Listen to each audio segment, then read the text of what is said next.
নমস্কার সবাইকে, আবারও চলে এলাম নতুন একটা রেসিপির ভিডিও নিয়ে। আজ দেখাবো লাউ পাতা দিয়ে তিলের বড়া। হ্যাঁ, খুবই সাধারণ রেসিপিটা, কিন্তু স্বাদ অতুলনীয়। আপনারা অবশ্যই একবার বাড়িতে তৈরি করে দেখবেন। তো কিছুই না, রেসিপিটা শুরু করা যাক।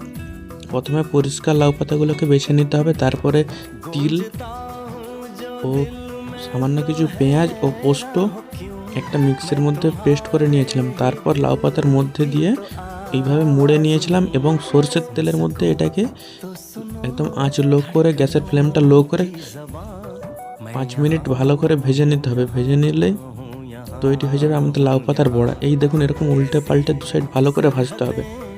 আর হ্যাঁ, চ্যানেলে নতুন হয়ে থাকলে অবশ্যই লাইক, কমেন্ট, সাবস্ক্রাইব করতে ভুলবেন না। এই দেখুন, আর কিছুক্ষণ ভেজে নেওয়ার পরেই আমাদের লাউ পাতা দিয়ে তিলের বড়া তৈরি হয়ে যাবে।